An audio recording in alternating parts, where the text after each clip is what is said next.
गुड्डू भाई, और रोक नहीं सकते, गाड़ी रोको।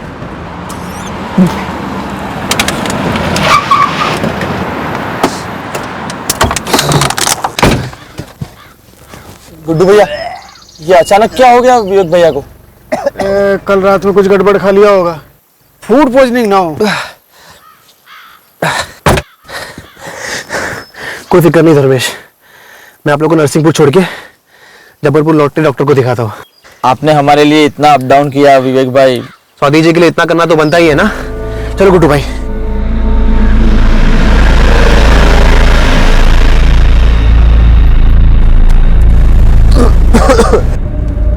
विवेक भैया, अगर आपको ठीक नहीं लग रहा है तो आप उल्टी कर लीजिए ना, ऐसा रोकना अच्छी बात नहीं है। नहीं ठीक है, ठीक है। क्या नहीं नहीं? गुड्डू भैया आप गाड़ी रोकिए प्लीज। अरे नहीं, जरूरत नहीं है। अरे क्या नहीं नहीं, कर लीजिए ना। गुड्डू भैया आप गाड़ी रोकिए।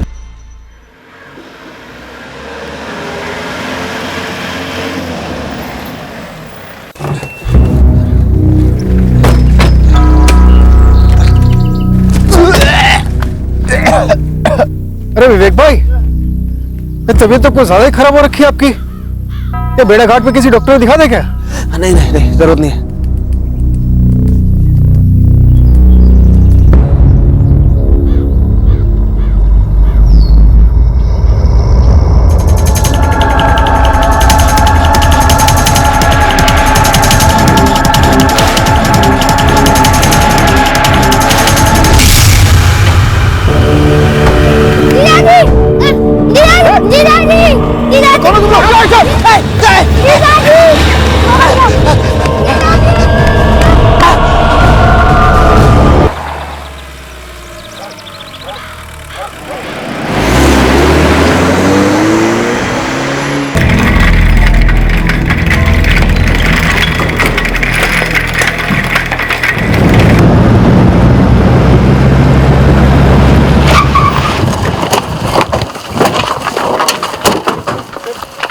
हाँ बिल्कुल, इधर ही गाड़ी खड़ी की थी साहब हम लोगों ने।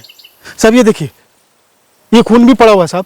सर फिर वो बाइक पे हेलमेट पहने दो लोग वहां से आए सर, वहां से वहां आए, वहां से हर्ष को उठाया और हर्ष को उठा के सर उस तरफ पहुंचे सर। उस तरफ? जी। मंजू तुम यहाँ संभालो, मैं आगे जाता हूँ बच्चे को ढूंढने। हाँ। धर्मेश भाई उनके पीछे। हाँ। और मैं बस यही मैं खुद यहीं पर खड़ा हुआ था। हर्ष गाड़ी में अकेला कैसे था? मैडम वही तो मैं बता रहा हूँ ना, वो क्या है विवेक भाई की ना तबीयत हो रही थी खराब, उन्हें उल्टी हो रही थी बार बार, तो धर्मेश भाई ने मेरे को गाड़ी रोकने को बोला।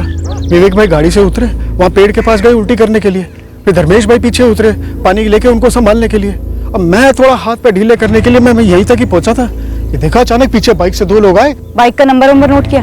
मैडम होश किसे था?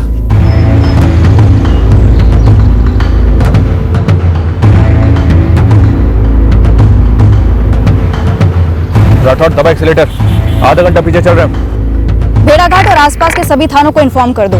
बच्चे का नाम है हर्ष मौर्य और उसकी उम्र है 10 साल। उसने क्रीम कलर का टी शर्ट पहना हुआ और ब्लैक कलर के हाफ पैंट्स पहने हुए, काली कलर की बाइक से, और दोनों ने हेलमेट लगाए हुए थे। बाइक का नंबर? नहीं, बाइक का नंबर नहीं है। अंदर के सभी रास्ते और हाईवे चेक पॉइंट्स पर पेट्रोलिंग टीम को अलर्ट कर दो।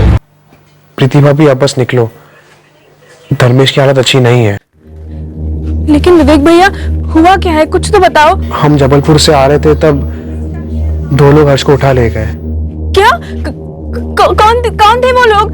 वो तो मुझे मालूम नहीं प्रीति भाभी, पर धर्मेश को उन्होंने छुरा मार दिया। हे भगवान, लेकिन ये कैसे हुआ? किसने किया ये सब? कुछ तो बताओ विवेक भैया। प्रीति भाभी धर्मेश अभी ऑपरेशन थिएटर में है, आप जल्द से जल्द बेड़ाघाट वाले सिविल हॉस्पिटल में आ जाओ। मैं मोहन जी को भी फोन लगाता हूँ।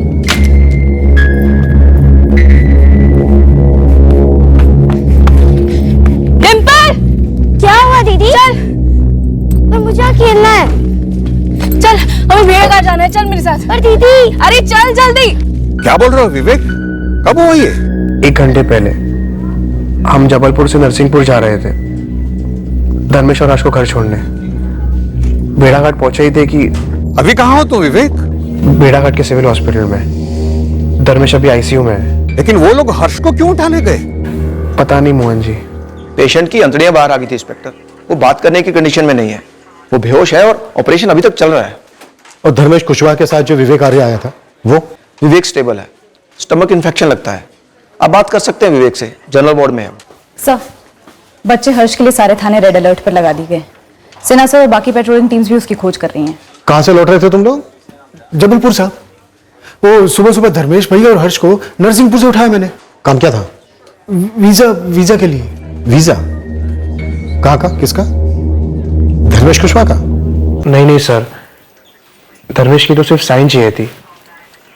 वीजा दरअसल हर्ष का बनवाना है। वीजा? 10 साल के बच्चे का वीजा?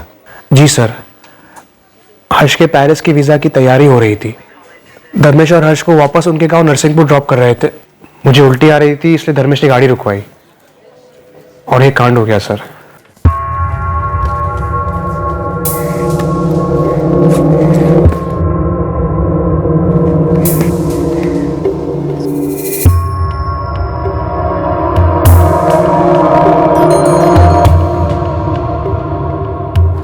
क्या खबर है सिला? सर मैं बेड़ा घाट और उसके आसपास के सारे साइड रोड से स्कैन कर रहा हूँ। पेट्रोलिंग की 3 टीम भी फैली हुई हैं। और अंदर तक घुसो सिना, मामला कुछ अजीब लग रहा है। नरसिंहपुर का एक गरीब बच्चा, वो भी सिर्फ 10 साल का, पेरिस भेजने की तैयारी हो रही थी उसे। पेरिस? जबलपुर उसका वीजा कराने गए थे लोग। मेरी समझ में ये नहीं आ रहा है कि इस बच्चे हर्ष को क्यों उठाया किसी ने।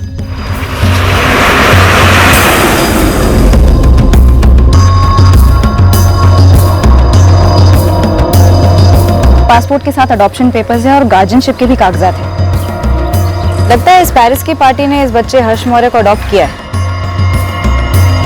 पार्टी का नाम स्वाति मेहरा। नमस्ते सर। नमस्ते। मैं मोहन रावत, व्यापारी मंडल का चेयरमैन हूँ। जी कहिए। सर, हर्ष का कुछ पता चला?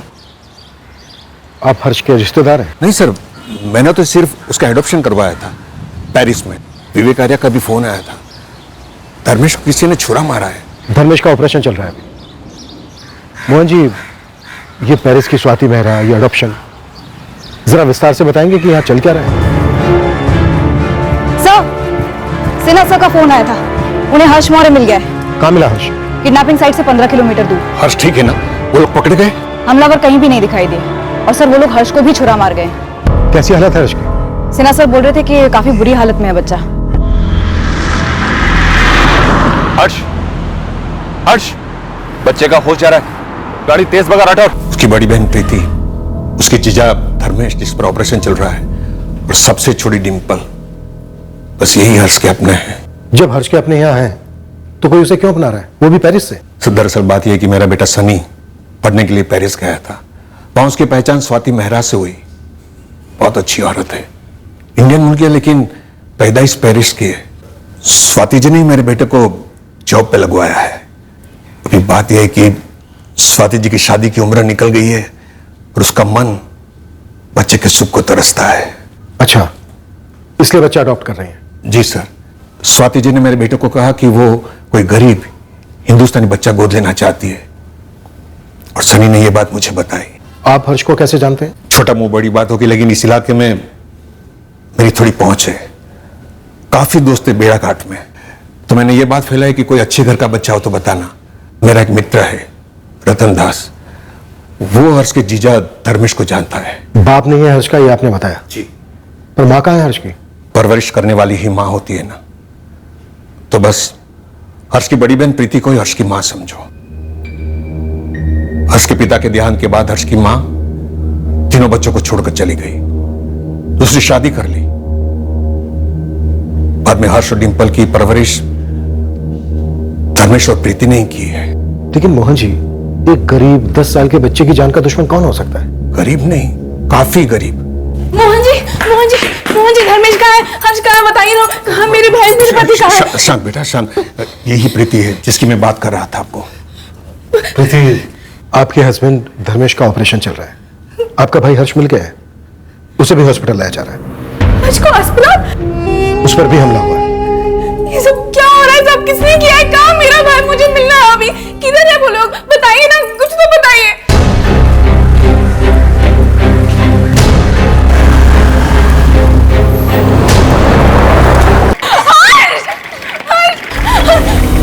इसको क्यों मारा? इसने किसी का क्या बिगाड़ा था? कोई आइडिया नहीं सर, बच्चा खुद ही झाड़ियों से चलता हुआ बाहर आ गया होगा। काफी खून बह रहा था उसके पेट से, काफी बुरी तरह से स्टैबिंग हुई है। सिर्फ धर्मेश ने हर्ष को बचाने की कोशिश की तो उसे स्टैब किया, ये बात तो समझ में आई। लेकिन बच्चे को किडनैप करके 2 घंटे बाद 15 किलोमीटर दूर ले जाकर स्टैब करके झाड़ियों में फेंक दिया, ये बात कुछ खटक रही है सर। जरूर कुछ गड़बड़ है, लेकिन अभी हमारे पास सारी डिटेल्स भी तो नहीं है। सबसे पहले जितनी पेट्रोलिंग टीम्स है, जितनी भी, सबको लगा दो बाइक पर आए इन 2 लोगों के पीछे। सर सुना है धर्मेश की अंतड़ियां बाहर थी, बच्चे की भी थी। सर इस तरह की स्टैबिंग सिर्फ पेशेवर हत्यारे ही कर सकते हैं। 10 साल के गरीब बच्चे की सुपारी। सर हर्ष पेरिस जा रहा था।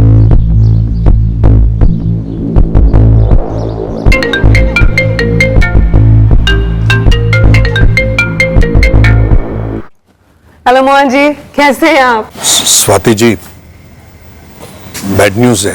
क्या हुआ मोहन जी? वीजा ऑफिस में कोई प्रॉब्लम है? नहीं नहीं, वो वीजा ऑफिस से लौटते वक्त वो धर्मेश और हर्ष पर अटैक हुआ है। Attack? What attack Mohan ji?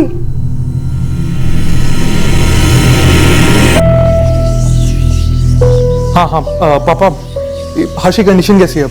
हर्ष का ऑपरेशन अभी चल रहा है, धर्मेश का हो गया, उसे आईसीयू में शिफ्ट किया है। पापा आप टाइम बाय टाइम खबर देते रहना, और अगर कुछ भी जरूरत पड़ती है ना तो मैं और स्वाति इंडिया आ जाएंगे। नहीं नहीं बेटा, इंडिया आने की कोई जरूरत नहीं है, मैं हूं ना, सब संभालूंगा। सनी बेटा, मुझे एक बात का बहुत बुरा लग रहा है, हमारे देख रेख में ऐसा हुआ। पता नहीं, मुझे ऐसा लग रहा है कि जरूर कोई गलत फहमी हुई है। स्वाति डोंट वरी, पापा है ना वहां पे, सब ठीक हो जाएगा।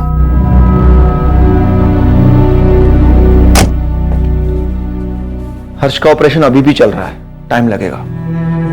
पर हम देख तो सकते हैं ना? सॉरी, आप ऑपरेशन थिएटर में नहीं जा सकते। आप प्लीज बैठिए। डॉक्टर,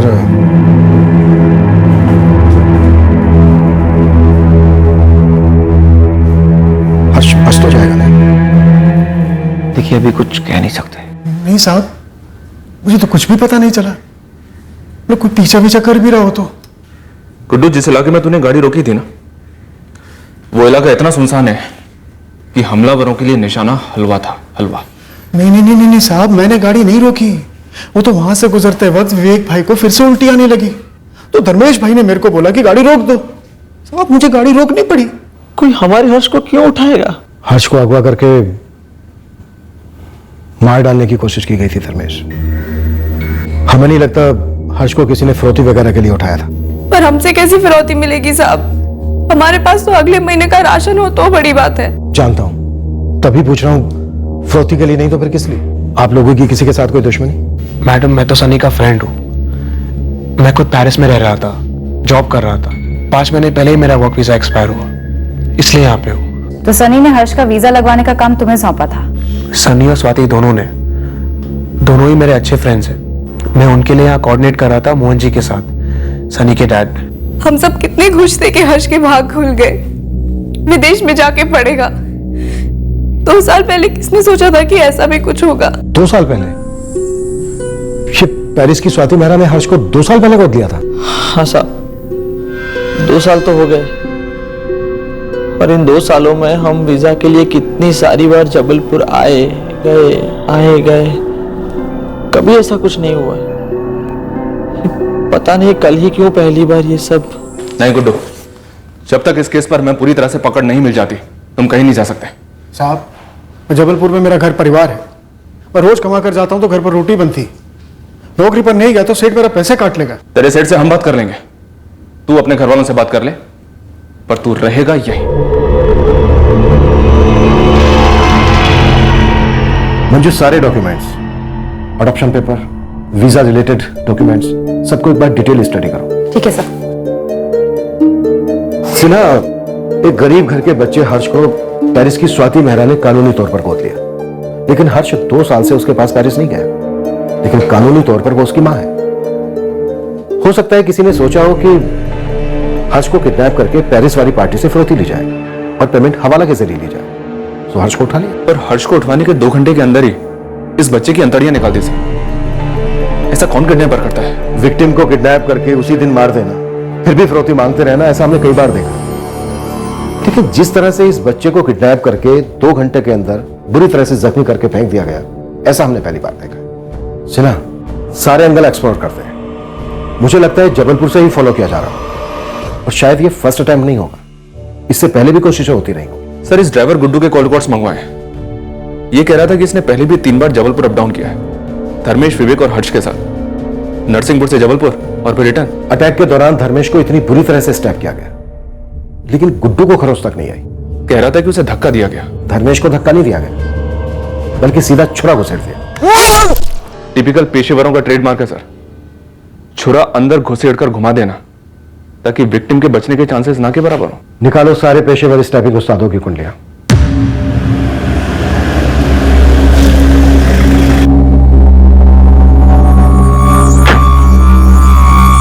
पंद्रह दिन में वीजा लगाकर हर्ष को पेरिस जाना था। स्वाति जी ने वहां स्कूल में बात भी करके रखी है। हर्ष का पासपोर्ट 1.5 साल पहले बना। जी, मैंने बहुत भागादौड़ी करके हर्ष का पासपोर्ट बनवाया था। हर्ष की बहन प्रीति बता रही थी कि अडॉप्शन 2 साल पहले हो गया था। 2 साल पहले तो बात शुरू हुई थी, 6-7 महीने तो कागज पत्री बनाने में ही चले गए। बहन प्रीति, जीजा धर्मेश हर्ष की परवरिश कर रहे थे इतने सालों से, फिर वो हर्ष को किसी और को देने के लिए तैयार कैसे हो गए? एक तो 10 साल के बच्चे को समझाना, दूसरा खुद दिल पर पत्थर रखना, कैसे हुआ ये? गरीबी से भारी पत्थर है कोई साहब? ममता इतनी हल्की भी तो नहीं होती ना मोहन जी। गुड्डू ड्राइवर बता रहा था कि हर्ष की माँ माधुरी बगल वाले गांव में रहती है। हाँ, रहती है ना मैडम, माधुरी जाधव नाम है, दमोह में रहती है अपने दूसरे पति राजकुमार के साथ।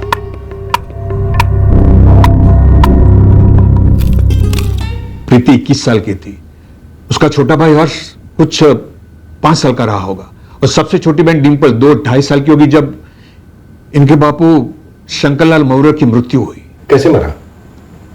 शराब की लत थी। फिर थोड़े ही दिनों में माधुरी उस राजकुमार जाधव के साथ चली गई। उसने दूसरी शादी कर ली। वो छोटे भाई बहन हर्ष और डिंपल प्रीति की जिम्मेदारी बन गए। फिर प्रीति ने जब धर्मेश के साथ शादी की तो उन बच्चों की जिम्मेदारी धर्मेश ने उठा ली। माधुरी तो सिर्फ नाम के वास्ते मां है। कानून में नाम के वास्ते रिश्ते तो होते नहीं है ना, सब कुछ कानूनी तौर पर हुआ है। माधुरी से हर्ष कानूनन धर्मेश और प्रीति को ट्रांसफर हुआ, इसीलिए तो इतना वक्त लगा। ट्रांसफर तो जमीनें होती हैं मोहन जी, एक मासूम को ऐसे इतनी दूर देश भेजना, ये परिवार मान कैसे गया? और उस स्वाति मेहरा को ये लड़का हर्ष क्यों पसंद आया? मैंने कहा ना साहब, मेरा बेटा सनी और स्वाति मेहरा बहुत अच्छे दोस्त थे। स्वाति मेहरा बड़ी अकेली थी। पापा, स्वाति बिल्कुल अकेली है, उसके सब रिश्तेदार गुजर गए और अकेले जिंदगी जीना आसान नहीं है। इसीलिए कल उन्होंने मुझे अपने दिल की बात बताई, वो एक बच्चा गोद लेना चाहती है। पापा, आपको तो पता ही है, मेरे यहाँ पे एमबीए करने के बाद स्वाति जी ने मुझे जॉब दिलवाया और हर कदम पे सपोर्ट किया मुझे लगता है अब मेरी बारी है उनकी मदद करने की, इसलिए आपसे बात कर रहा हूँ। हमें स्वाति जी की ऑप्शन पे मदद करनी होगी। स्वाति जी इतने सालों से पेरिस रह रही है, उनको बच्चा इंडिया से चाहिए। हाँ पापा, स्वाति जी को एक इंडियन बच्चा ही गोद लेना है। एक्चुअली स्वाति जी के एनजीओ के थ्रू भी ट्राई कर रही थी, लेकिन वहां पे प्रोसीजर काफी लंबा है और काफी तामझाम भी है, इसलिए मैंने सोचा कि आपसे बात कर लूं। आप मदद करेंगे ना स्वाति जी की? क्यों नहीं बेटा, स्वाति जी की मदद करना हमारा फर्ज है। Thank you so very much Mohan ji. Actually मेरे पास सब कुछ है, लेकिन होकर भी कुछ नहीं है। सो मेरा एक डिजायर है कि मेरा भी एक बच्चा हो जिसको मैं दुनिया की सारी हैप्पीनेस दे सकूं। अच्छा सोचा है आपने। स्वाति जी, मुझे थोड़ा वक्त दीजिए, मैं देखता हूँ यहाँ कोई एडॉप्शन सेंटर होगा, वहां जाके मैं बातचीत करता हूँ। आप बात करो मोहन जी। धर्मेश कुशवाहा हमारे खेत में मजदूरी करता है। उसने सामने से बताया था कि उसकी पत्नी प्रीति के छोटे भाई बहन हर्ष और डिंपल की जिम्मेदारी उसकी है। बेचारे गरीब लोग हैं, 2 बच्चों को पालना उनके लिए आसान नहीं होगा। अब ऐसे में अगर डिंपल या हर्ष में से किसी एक को कोई गोद ले लेता है तो एक बच्चे की जिंदगी भी संवर जाएगी और धर्मेश का बोझ भी हल्का हो जाएगा। सबका फायदा होगा मोहन जी। सबसे पहले मैंने धर्मेश और प्रीति को बिठाया और कहा ये है, बोलो क्या करना है। तो वो हर्ष को स्वाति जी को गोद देने के लिए तैयार हो गए, तब जाके मैंने सब पेपर्स बनवाए सर। हर्ष ही क्यों, डिंपल भी तो थी। जी, लेकिन स्वाति जी हर्ष को गोद लेना चाहती थी।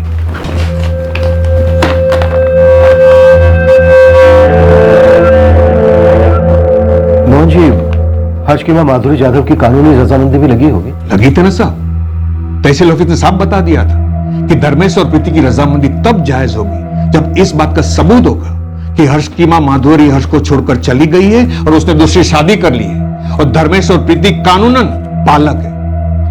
सर, तब जाकर तो मैंने सारे पेपर्स बनवाए थे। सबसे पहले माधुरी और उसके दूसरे पति राजकुमार, इन दोनों की शादी का रजिस्ट्रेशन करवाना पड़ा।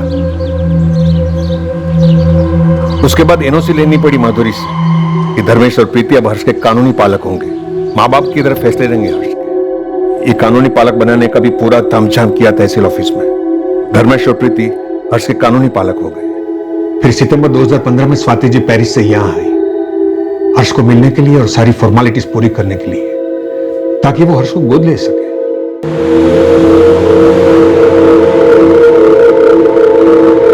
स्वाति जी पहली बार जब आमने सामने हर्ष से हुई तो फुली ना समाई सर। You are shy, हाँ? शर्मा रहे हो, हाँ? Such a sweet boy, हाँ? Dimple, यहाँ आओ. Come here.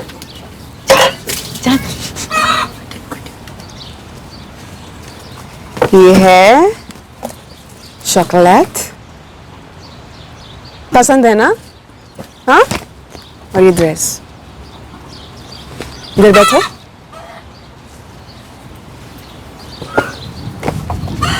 शाई, शर्मा रही है. डिम्पल, आप कौन से क्लास में पढ़ती हैं? सेंसेशनल. So standard. आप आएंगी हमारे साथ पेरिस? हाँ? हर्ष भाई के साथ आएंगी? क्यों नहीं? हर्ष सेटल होने के बाद अपनी बहन को भी बुला लेगा, है ना हर्ष? स्वाति जी, मेरे लिए इससे बड़ी और खुशी की बात क्या हो सकती है कि मेरा भाई विदेश में जाके पढ़ेगा, जिंदगी में कुछ बड़ा बनेगा मेरा छोटा भाई। बड़ी बहन तो सिर्फ नाम के वास्ते है स्वाति जी। प्रीति असल में इन दोनों बच्चों की माँ ही है। माँ तो आप हमेशा रहेंगी प्रीति, लेकिन अब हर्ष की दो मम्मी होंगी, एक आप और एक मैं। सच में आप लोगों का दिल बहुत बड़ा है। आप लोगों ने मेरी जिंदगी का एक बहुत बड़ा खालीपन दूर किया है और मैं पूरी लाइफ थैंकफुल रहूंगी। सच में शुक्रिया। फिर भागा दौड़ी करके मैंने हर्ष का पासपोर्ट बनवाया। पेरिस का वीजा लगने ही वाला था कि देखो किसी की नजर लग गई। आपकी नजर में कौन हो सकता है जिसे इस अडॉप्शन से आपत्ति थी? किसी को नहीं। 2 साल पहले तो सारा कुछ हो गया था। 1 महीने के अंदर पेरिस की फ्लाइट पकड़ने वाला था हर्ष। पर मोहन जी, कोई तो जरूर चाहता था कि हर्ष वो फ्लाइट कभी ना ले। सर, मैं मानने को तैयार ही नहीं हूं कि कोई हर्ष को रोकना चाहता था। ऐसा करके किसी को क्या मिलता? पर रोका तो गया है। इसका मतलब किसी को कुछ तो मिला है या फिर मिलने वाला है।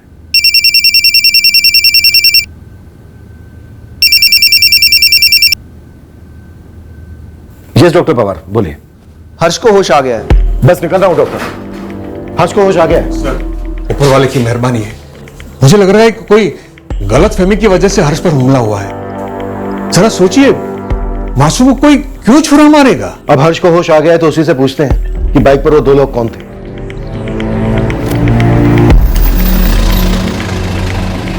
सलाम साहब। सलाम। बोल नीलेश, क्या खबर है मेरे लिए? क्या नहीं है ये बता सकता हूँ। अपने इलाके के किसी भी अंडरग्राउंड किडनैपिंग गैंग का हाथ नहीं है इसमें। एकदम अंदर तक घुसा हूं मैं साहब। गलत गली में घुस गया तू नीलेश। गलत गांव घूम कर आया। हमें नहीं लगता कि बच्चे को अगवा करने की सुपारी ली गई थी। बच्चे को जान से मारने की ही सुपारी ली गई होगी। हाँ तो सुपारी पूरी की जाती ना साहब। साहब, अधूरी सुपारी तो किसी के काम की नहीं है। मैंने तो 4-6 अंडरग्राउंड सुपारी किलर से भी बात की। सब एक ही बात बोल रहे हैं कि किसी ने भी इस सुपारी के बारे में चू तक नहीं सुनी है। सुपारी लेने वाले और देने वाले कहीं बाहर के भी हो सकते हैं। नीलेश, तो एक काम कर, इस बच्चे हर्ष की मां माधुरी जाधव दमोह में अपने दूसरे पति राजकुमार के साथ रहती है। उसका चिट्ठा खोल। हमें इस ड्राइवर गुड्डू पर तगड़ा डाउट है, लेकिन इसके कॉल रिकॉर्ड्स आने भी बाकी हैं। लेकिन इतना पक्का है, कोई तो चाल चल रहा है।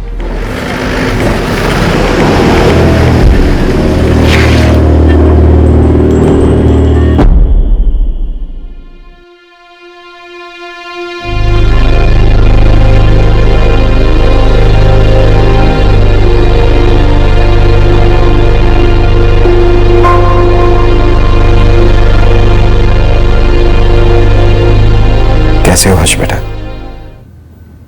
डिम्पल, आपकी प्रीति दीदी कहाँ है? दीदी दवा लेने गई है। आपके जैसा बहादुर बच्चा मैंने आज तक नहीं देखा। आप इतनी बुरी तरह से घायल हुए, फिर भी अपने पैरों पर चल रहे थे। हीरो आप, हीरो। हर्ष बेटा, मैं ज्यादा वक्त नहीं लूंगा, आप भी आराम से बोलना। वो दो लोग जब आपको बाइक पर उठाकर ले गए, उसके बाद क्या हुआ? वो लोग सुनसान रास्ते पर मुड़ गए और फिर चलते रहे।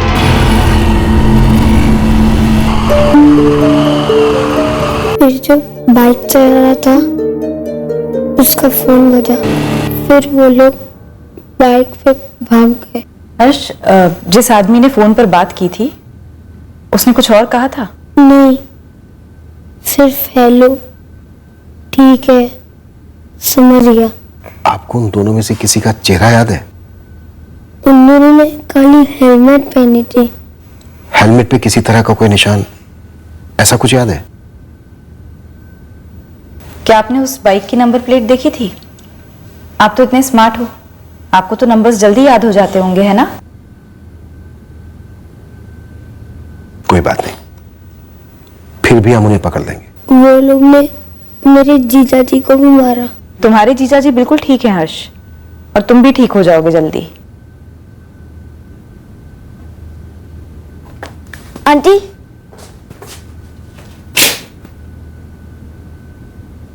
अब हर्ष भी आपको पेरिस मत जाने दो। अब दीदी और जीजा जी को समझा दो। डिंपल बेटा, आपके हर्ष भैया कहीं नहीं जा रहे हैं, यहीं पर हैं। और आप भी अपने हर्ष भैया का खूब ख्याल रखना। इस वक्त आपके हर्ष भैया को आपकी बहुत जरूरत है।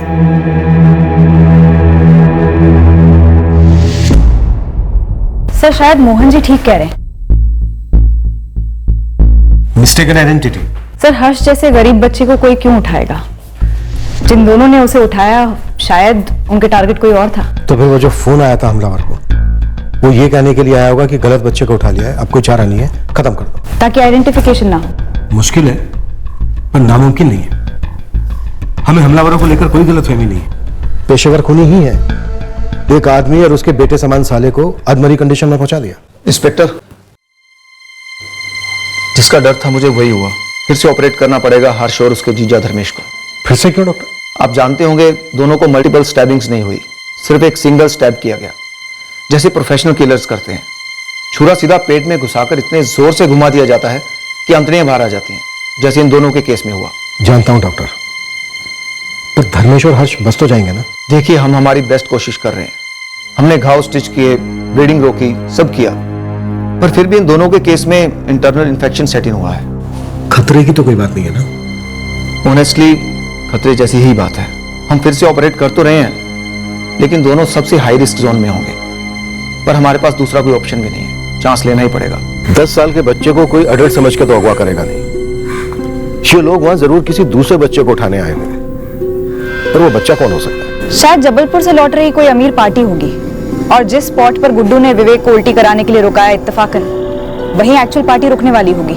चलो मानकर चलते हैं कि मिस्टेकन आइडेंटिटी का केस है, पर अगर किडनैपिंग का प्लान बना था तो ये जरूर किसी गैंग का काम होगा, और किडनैपिंग की प्लानिंग काफी पहले से चल रही होगी।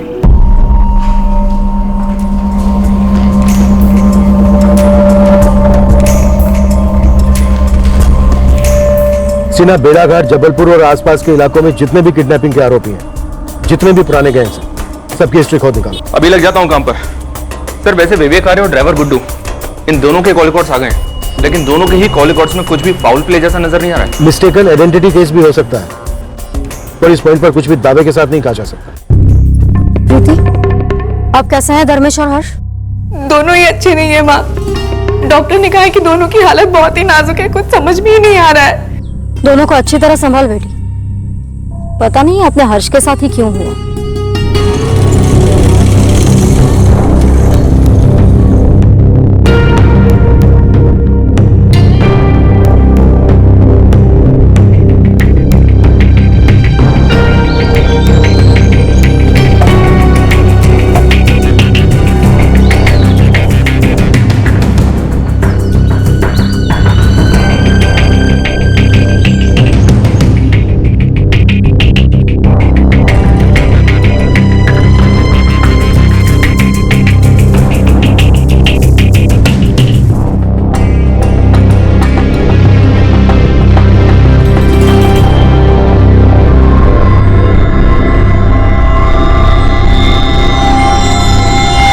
2 महीने पहले ही बेल पर छूटा हूं, आराम ही चल रहा है, कोई काम लिया ही नहीं हाथ में।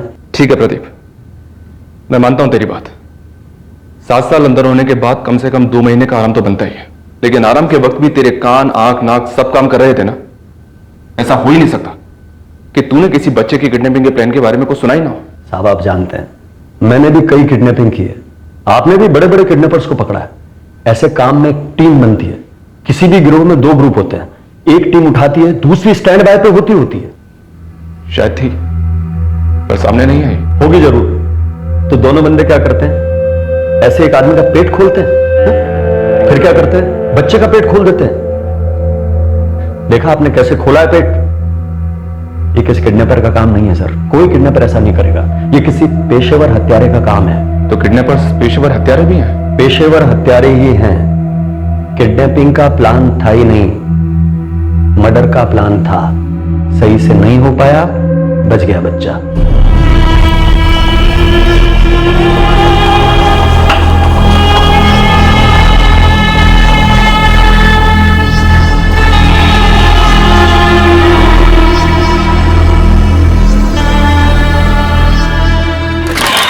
तो एक बैड न्यूज है, हर्ष और धर्मेश दोनों की हालत और भी खस्ता हो गई है।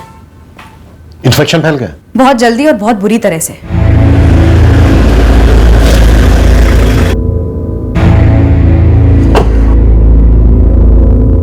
किसी जगह पे हाथ डालें और वहां से कुछ ना मिले तो समझो वो चीज हाथ के बाहर है। हो सकता है ये दोनों बंदे बेड़ाघाट के हो ही नहीं, जबलपुर के या किसी और शहर के पेशेवर हत्यारे हों। तो तेरे पास कोई टिप है क्या प्रदीप? होती तो टाइम खराब करता क्या दोनों का। लेकिन एक बात कह रहा हूं, आपका डिपार्टमेंट जिस एंगल पे चल रहा है ना, ये गलत निशाना वगैरह, वो एंगल डिलीट कर दो साहब। क्यों? ये सुपारी वाले मामले रातों रात तय नहीं होते हैं, एक टीम बनती है, काफी मुआयना किया जाता है, टारगेट का चेहरा ये लोग दिमाग में फिट कर लेते हैं, गलती हो ही नहीं सकती। हमेशा नहीं, फिर भी आगे बोल। साहब जिस जगह पे कांड हुआ, समझो वहां पे दूसरी गाड़ी का रुकना तय था, असली टारगेट के साथ, ठीक है? आगे बोल, मैं सुन रहा हूं। ये इत्तेफाक हो सकता है कि ये गाड़ी ठीक उसी जगह पे रुकी, लेकिन इस गाड़ी में उस असली टारगेट की तरह 10 साल का बच्चा होना, दो इत्तेफाक एक साथ। सर बंडल से बंडल फिल्मों में भी ऐसा नहीं होता। आप नोट कर लो, निशाना ये बच्चा ही था, प्लान मर्डर का ही था। आप बेकार में हम किडनैपर्स को परेशान कर रहे हो सर। आप पेशेवर हत्यारों का मार्केट टटोलिए, आपको ये दोनों बंदे वहीं मिलेंगे। और एक बात साहब, किडनैपिंग फिरौती के लिए की जाती है, प्याज और रोटी के लिए नहीं, जो बेचारे ये गरीब खा के सो जाते होंगे। और आपने वो गाड़ी देखी, वो सस्ती सी फटीचर, वो भी ट्रैवल की। प्रदीप, बच्चे को एक विलायती पार्टी ने गोद लिया है, हो सकता है उनसे पैसा निकलवाने का प्लान हो। हाँ, तो खून का एक कतरा भी नहीं बहाते, और वो हर्ष का तो बिल्कुल भी नहीं। पहले धर्मेश को लेके गए, बोला कि अंदर से खून निकल रहा है, फिर उसके बाद हर्ष को लेके गए, कुछ पता नहीं चल रहा है क्या हो रहा है। कुछ समझ में नहीं आ रहा है बेटा, और पुलिस भी कुछ नहीं बोल रही है। साहब इधर दमोह में एक छुटकू सी खबर हाथ लगी है। हर्ष की मां माधुरी के बारे में? नहीं, हर्ष की मां माधुरी के बारे में नहीं साहब, लक्ष्मी मां के बारे में। गोल गोल मत घुमा, साफ साफ बोल। लक्ष्मी मां, पैसा, वो जो फॉरेन की पार्टी है ना, जिन्होंने हर्ष को गोद लिया, उन्होंने धर्मेश और प्रीति को 5 लाख रुपए दिए थे। अच्छा, तुझे कैसे पता? अब ये माधुरी का जो दूसरा पति है ना, राजकुमार यादव, उसने अपने एक दोस्त को बताया था। इस राजकुमार को थोड़ी मिर्ची जरूर लगी थी पेरिस वाली बात सुनकर। एक बार बोल रहा था उसकी पत्नी माधुरी की पहली शादी की संतान की क्या किस्मत चमक रही है। नसीब इसको बोलते हैं। कितने बड़े घर में जा रहा है हर्ष, वो भी विलायत में, और वो प्रीति और धर्मेश को 5 लाख रुपया भी पकड़ा दिया पार्टी ने। अरे पाला भी तो उन्होंने ही है हर्ष को। इतना था तो जब माधुरी भाभी से शादी की, साथ में ले आते हर्ष को। पता होता तो लाता नहीं क्या? अब किस्मत ऐसे चमकेगी, किसको पता था? साहब ये पैसे का झोल हो सकता है, कुछ लेन देन की बात होगी, पर शायद हो ना पाया हो, और उसके बदले में इस बच्चे हर्ष को नुकसान पहुंचा दिया गया। सर, किडनैपिंग में पीएचडी कर चुके इस प्रदीप से क्वेश्चनिंग की मैंने। वो कह रहा था कि पक्का किडनैपिंग नहीं थी, मर्डर अटेम्प्ट ही था। मुझे ऐसा लग रहा है सर, यहाँ टारगेट ये बच्चा हर्ष ही है। ये अडॉप्शन कहीं दिखाने के लिए अडॉप्शन तो नहीं था। पैसे देकर बच्चा खरीदा जा रहा हो? क्या बात कर रहे हो इंस्पेक्टर साहब? मैं जिला व्यापारी मंडल का चेयरमैन हूं, आपको मैं बच्चों का दलाल लगता हूं? 5 लाख रुपए दिए थे स्वाति मेहरा ने प्रीति और धर्मेश को। इंस्पेक्टर साहब, ये स्वाति जी, प्रीति और धर्मेश के बीच का मामला है। स्वाति जी ने जो खुशी से दिया, इन लोगों ने खुशी से लिया। एडॉप्शन कानूनी तरीके से हुआ है। अच्छा, मैं एक काम करता हूं, मैं आपको पेरिस का नंबर देता हूं, आप स्वाति जी से बात कर लीजिए और बिल की तसल्ली कर लीजिए।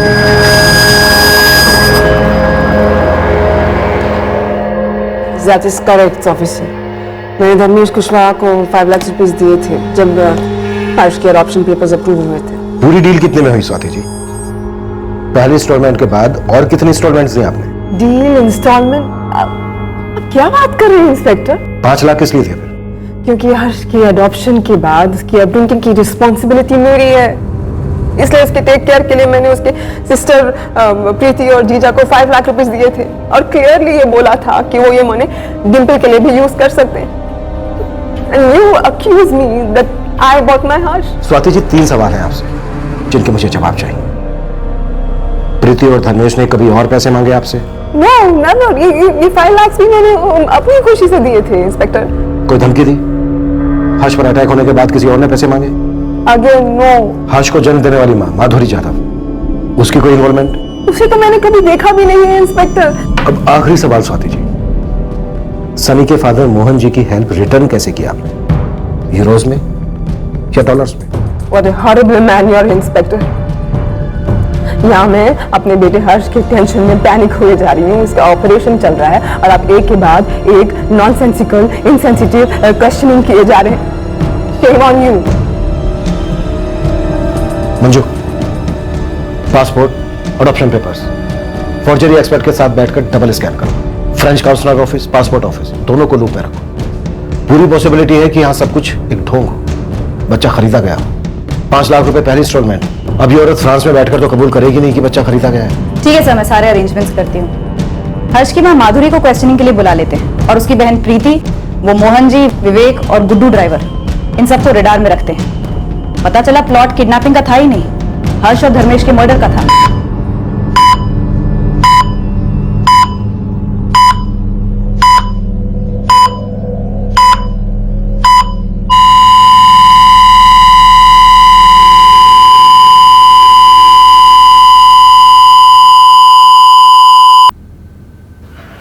डॉक्टर,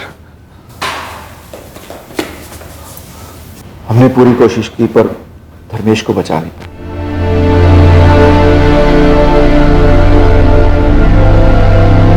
और हर्ष, उसका दूसरे थिएटर में ऑपरेशन चल रहा है।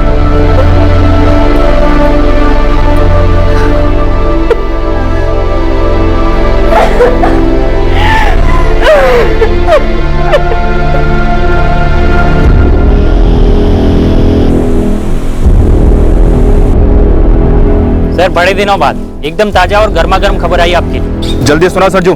सर जी, जबलपुर का एक बहुत ही शातिर और वांटेड सुपारी हत्यारा है जिसने कई मर्डर्स किए।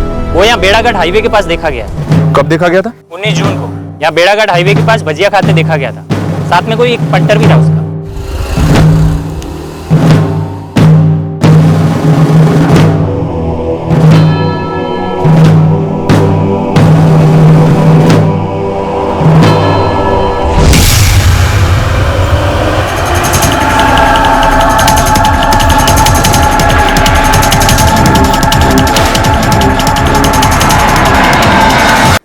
आपने भी नाम सुना होगा साहब, ललित सिंह। हाँ सुना है, पर वो दूसरा कौन था? उसका कुछ नाम मालूम नहीं है साहब। बस यहाँ किसी पंटर ने भजिया वाले को बताया कि ये ललित सिंह है, सुपारी किलर, और ये भजिया वाला अपना खबरी है साहब। सर, 6 अटेम्प्ट टू मर्डर के चार्जेस, 3 मर्डर के चार्जेस और 3 केसेस में ट्रायल चल रहा है। और पिछले 2 महीने से ये ललित सिंह बेल पर है। ललित सिंह गलत टारगेट को तो नहीं मार सकता, मिस्टेकन आइडेंटिटी एंगल को कोल्ड स्टोरेज में डाल सकता है। बिल्कुल सर, लेकिन सर अब सवाल ये उठता है, क्या सिर्फ हर्ष टारगेट था या धर्मेश भी टारगेट था, या ये धर्मेश सिर्फ ऐसे ही बीच में आ गया और कोलेटरल डैमेज था? पता चलेगा। पहले ये तो पता चले कि इस नन्ही सी जान से किसे इतनी वैर थी और क्यों।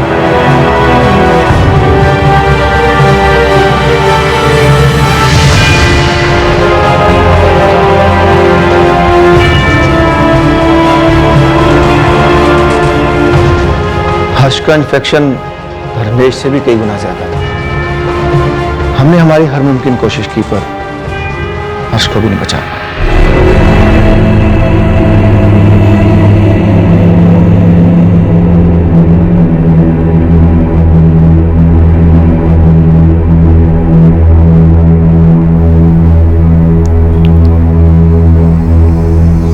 प्रीति, बेटा, हर्ष भी नहीं रहा।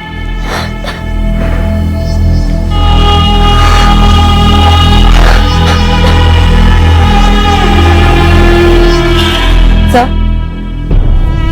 धर्मेश के बाद हर्ष भी ऑपरेशन टेबल पर चल बसा। डॉक्टर कह रहे थे कि इन्फेक्शन हद से ज्यादा बढ़ गया था।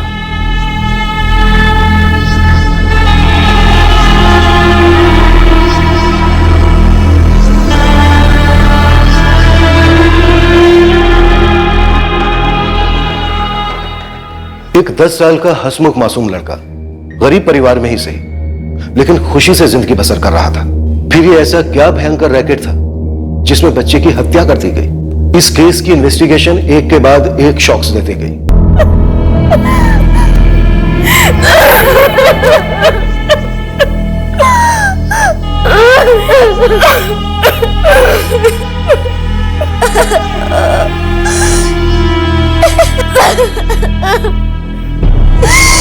ये सुपारी किलर ललित सिंह अपनी मर्जी से तो दो मर्डर करेगा नहीं, वो भी एक गरीब आदमी और एक मासूम बच्चे का। सिन्हा, इस वक्त हमारे पास क्या है? सर, ड्राइवर गुड्डू चौबे और वो उल्टी कुमार विवेक आर्या।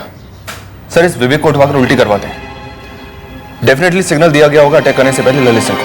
स्पॉट पे तय होगा कि कहां रुकना है और अटैक के लिए कौन सी जगह से। सर, हर्ष की असली मां माधुरी और उसके पति राजकुमार को भी रूल आउट नहीं करना चाहिए। और मोहन जी और शायद उनके बेटे सनी को भी, जो पेरिस में बैठा है।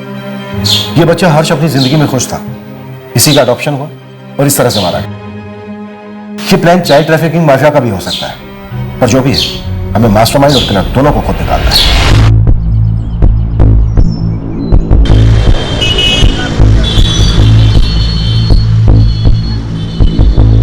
नीलेश, एमपी, यूपी, महाराष्ट्र, नेपाल, वेपाल, जहां कहीं भी इस ललित सिंह का बिल है मुझे पता करके बता।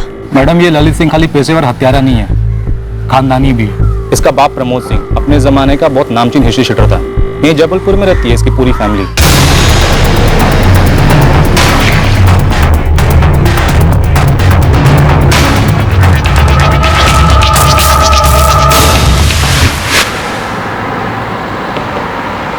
अब क्या बात करने को रह गया है सर? मेरे बेटे हर्ष को क्यों मारा? क्या मिला किसी को? शायद डील के पैसे नहीं मिले हों, इसलिए मर्डर हुआ हो। कोई ब्लडी डील नहीं था। एवरीथिंग, सब कुछ बिल्कुल लीगल था। मोहन जी से बैक चेक कीजिए प्लीज सर। और कुछ भी इलीगल हमारे कंट्री फ्रांस में अलाउड ही नहीं है, समझ रहे हैं? एक्चुअली नहीं समझ रहा हूं स्वाति जी, क्योंकि हमारी समझ ये है कि हर्ष का मर्डर उसके अडॉप्शन और पेरिस जाने वाली बात को लेकर ही हुआ होगा। तो इसके रूट तक जाइए ना सर, और जो भी कोऑपरेशन है मैं आपको दूंगी। बेचारे को बिना बर्थ दिए मैं उसकी मां बनी, और अब बिना उसकी परवरिश पेरेंटिंग किए मैं उसके डेथ का कारण बन रही हूं। इससे ज्यादा और क्या हो सकता है मेरे लिए सर?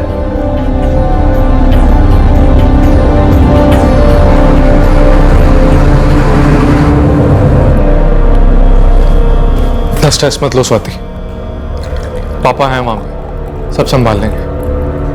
लो पानी पियो।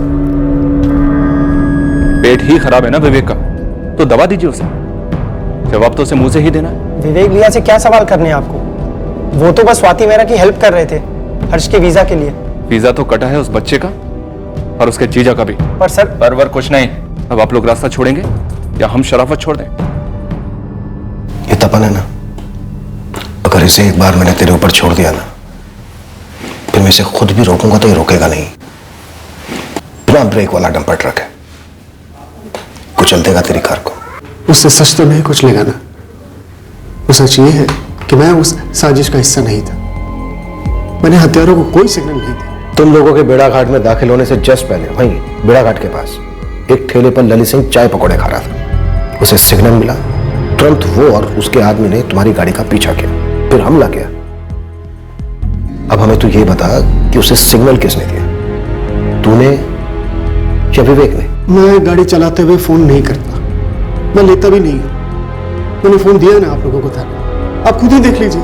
मैंने किसी से भी बात की हो तो फिर किसने फोन किया? विवेक ने या धर्मेश? मेरी नजर और ध्यान दोनों सड़क पर होते हैं। अरे कोई फोन करे ना करे किसको पड़ी रहती है? ऊपर से विवेक भाई की उल्टियां चल रही थी, सो अलग।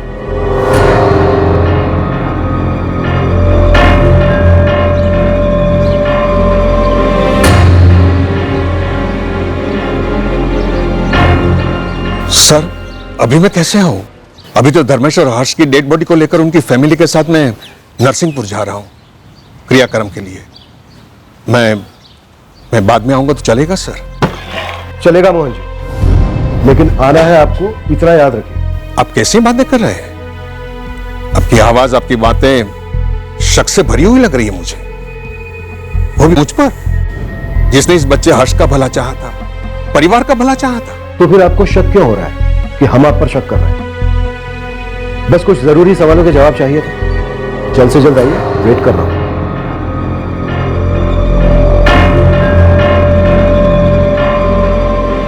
प्रीति, तुम लोग मेरे साथ गाड़ी में चलो, एम्बुलेंस पीछे से आएगी। हाँ, चलो आओ बेटा। मैडम, मैंने तो ऐसी ही बात में लालू से कह दिया था कि हर्ष की किस्मत बहुत अच्छी है, घर वालों को 5 लाख रुपए मिले, जिसमें से आप दोनों को एक भी पैसा नहीं मिला। तो वो क्यों मिलता? जो भी किया हर्ष और डिंपल के लिए किया, प्रीति और धर्मेश ने किया, इसका एहसास था हमें। एक मिनट, कहीं आप ये तो नहीं कहना चाहते कि हमने मरवाया है मेरे हर्ष को और मेरे दामाद धर्मेश को? मेरे हर्ष, मेरे दामाद, किसी चीज पर हक जताने के पहले उसका फर्ज अदा करना जरूरी नहीं होता? हक और फर्ज ये दोनों मजबूरी के गुलाम है मैडम। हर्ष की किस्मत अच्छे के लिए पलटी, इसका मतलब ये नहीं कि हमारी नीयत बुरे के लिए पलटी। ऊपर से हमारी ये फटीचर हालत, खुद एक पान खाने की औकात नहीं है हमारी, तो किसी को मारने की सुपारी क्या खाक देंगे? हाँ, और ये सब करके हमें मिलता क्या? पैसा मिलता। इस सारे फसाद की जड़ उस आदमी ने आपको कितने पैसे दिए जिसने आपसे ये कांड करवाया? एक पैसा नहीं मिला है हमें। और पैसे ही निकलवाने होते तो आसान तरीका था, जब कागज पत्री बन रही थी तभी कह देते कि ना, इतने लाख रुपए दो तभी दस्तखत करेंगे, क्योंकि हमारे दस्तखत के बिना वो विलायती मैम हर्ष को नहीं ले जा पाती। और हमने दस्तखत किए। मैंने खुद अपने दोनों बच्चों को कानूनन अपनी बड़ी बेटी प्रीति को सौंप दिया, ताकि मैं इनके साथ एक नई जिंदगी शुरू कर सकूं। तो कहीं प्रीति और धर्मेश ये दोनों कोई साजिश रच रहे थे? हद कर रही हैं आप मैडम। अब हम दोनों नहीं तो वो दोनों। तो फिर कौन? कोई है तो जरूर। हमको नहीं मालूम मैडम, इसके बाद का सारा व्यवहार विलायती मैम स्वाति से प्रीति और धर्मेश ने किया था। हम तो मोहन जी को भी नहीं जानते, वो प्रीति और धर्मेश ही लेके आए थे उनको। सर, क्वेश्चनिंग के वक्त ना तो माधुरी और ना ही उसका पति राजकुमार हड़बड़ाए हुए थे। मैंने तहसील ऑफिस में पता किया तो कागजात बाकायदा बनाए हुए हैं, कोई झोल नहीं है। और ये मोहन जी, इनकी पूरे बेड़ाघाट में काफी इज्जत है। तो फिर झोल का है? इस बच्चे और इसके जीजा को टारगेट क्यों बनाया गया? सर, एक जगह हो सकती है। सर ये देखिए, जून 2015 से अगस्त 2015 तक अडॉप्शन के लीगल पेपर्स बने ताकि उसमें कोई रोक ना आए। फिर सितंबर 2015 में स्वाति मेहरा पेरिस से यहाँ बेड़ाघाट आती है बाकी की फॉर्मेलिटीज पूरी करने के लिए। अब बनता है हर्ष का पासपोर्ट फरवरी 2016 में, यानी पूरे 6 महीने बाद। सर, आज के टाइम में पासपोर्ट तो यूं बनते हैं, और उसके वीजा का काम तो अभी तक यानी कि जून 2017 तक चल ही रहा था। जबकि ड्राइवर गुड्डू ने बताया कि वो लोग वीजा के सिलसिले में कम से कम 3 बार जबलपुर अप डाउन कर चुके हैं। सर, वीजा के लिए इतना टाइम किस लिए? क्या रुकावट हो सकती है? पॉइंट हो चुका।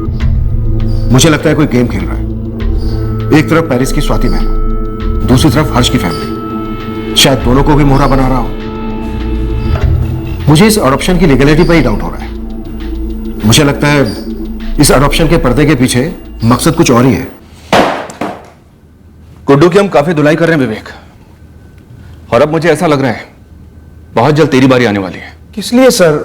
मैं तो बस धर्मेश की हेल्प कर रहा था हर्ष के वीजा के लिए। लेकिन विवेक, फिर भी तेरी मदद के बावजूद 4 बार जबलपुर अप डाउन करना पड़ता है, जबकि आजकल वीजा प्रोसीजर मक्खन जितना आसान है। सर, अडॉप्शन केस है, फॉर्मेलिटीज अलग होती है। आप एक बार चेक तो कीजिए। वैसे ही फ्री फंड में मदद किस खुशी में की जा रही थी? सर, दोस्ती में, और सिर्फ दोस्ती में। सर, मैं खुद 5 महीने पहले तक पेरिस में काम कर रहा था, एक रेस्टोरेंट मैनेज कर रहा था, और सनी वहां अक्सर आया करता था। और विदेश में सर, जब एक इंडियन दूसरे इंडियन से मिलता है तो अच्छी दोस्ती हो जाती है।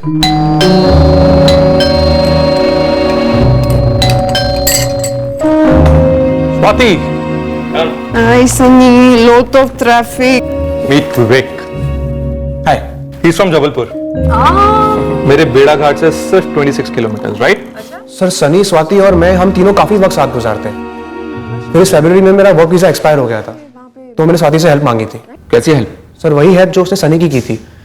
सनी स्टूडेंट वीजा पे था और स्वाति की हेल्प से उसका वर्क परमिट वीजा बन गया। स्वाति ने मेरे लिए भी कोशिश की थी, पर कुछ हो नहीं पाया सर।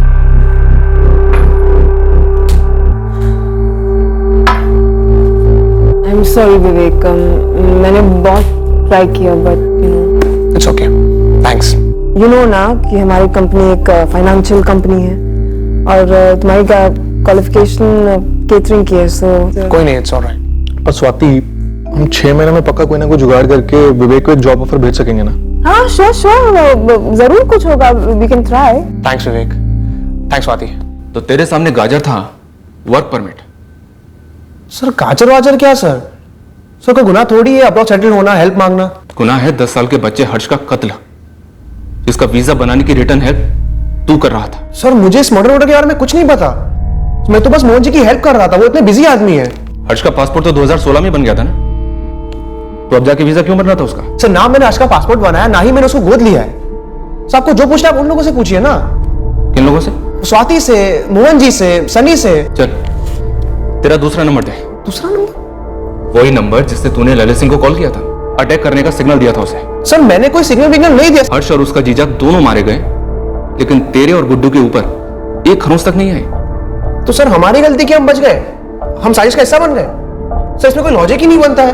लॉजिक बनेगा विवेक, और केस भी बनेगा, तगड़ा बनेगा, उन सब के खिलाफ जिन्होंने इस कांड में हिस्सा लिया है। ठीक है सर, आप बनाइए तगड़ा केस, अब मैं जाऊं? तू कहीं नहीं जा रहा विवेक, एक बार केस बनेगा ना तो तू काम से जाएगा। लंबा वर्क परमिट मिलेगा तुझे सेंट्रल जेल का।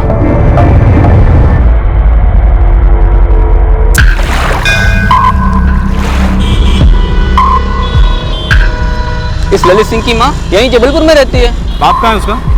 पता नहीं, बाप तो 6 साल पहले माँ से अलग हो गया। अच्छा तू एक काम कर, तू माँ का घर दिखा दे, बाकी का क्राइम ब्रांच वाले संभाल लेंगे।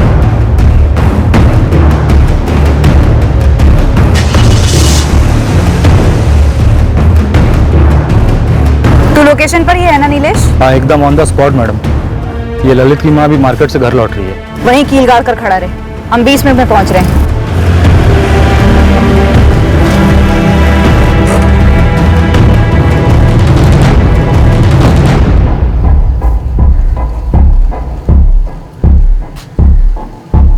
पापा की गैरेज में कम, इस वीजा शीजा के चक्कर में बहुत टाइम खोटे हुआ विवेक भैया का। फिर भी अभी तक हर्ष मौर्य की वीजा की एप्लीकेशन तक नहीं हुई है। हमने जबलपुर वीजा ऑफिस में चेक किया। मनप्रीत जी, आपका विवेक इस कांड में इन्वॉल्व है। विवेक ऐसा गैर कानूनी काम करके अपना पुलिस रिकॉर्ड क्यों बनवाएगा? उसे तो अब्रॉड में जॉब करके वहां सेटल होना है, यही उसका सपना है। वो ऐसा गलत काम क्यों करेगा साहब? गलत काम नहीं करेगा, लेकिन करवा तो सकता है ना। हमने विवेक का यहां से लेकर पेरिस तक का पूरा चिट्ठा खोला है और बहुत जल्द सारी कड़ियां मिल भी जाएंगे। बेहतर होगा कि आप लोग विवेक से बात कीजिए, उसे सरकारी गवाह बनने को समझाइए। मनप्रीत जी, यही आखिरी मौका है। 2 लोगों की बेरहमी से हत्या की गई थी, जिनमें से एक 10 साल का बच्चा था। मामला बहुत सीरियस है। हर्ष तेरे पास ही रहता तो कम से कम जिंदा तो रहता, और तेरे पास वो खुश तो था ही। माँ इस गरीबी में शायद उसे कम खुशियां दे पा रही थी। यही सोच के दिल पे पत्थर रख के मैं तैयार हुई थी हर्ष को गोद देने के लिए। हर्ष के अच्छे भविष्य के लिए सोच रहे थे मैं और धर्मेश। और धर्मेश, ये मोहन भाई कौन है? मोहन भाई बेड़ा घाट के बहुत बड़े आदमी, रतन दास जी सेठ है ना, उनके कोई दोस्त है, कल मिलने भी आने वाले। कोई विलायती मैम है जो हर्ष को गोद लेना चाहती है। डिम्पल को भी? नहीं, अभी तो सिर्फ हर्ष की बात हुई है। वो विलायती मैम किसी लड़के को ही गोद लेना चाहती है। मैं क्या कहूँ उनसे? ना बोल दो, मेरा दिल नहीं मान रहा है। हमें नहीं चाहिए विलायत बिलायत का चक्कर। हर्ष को कहीं नहीं भेजना है।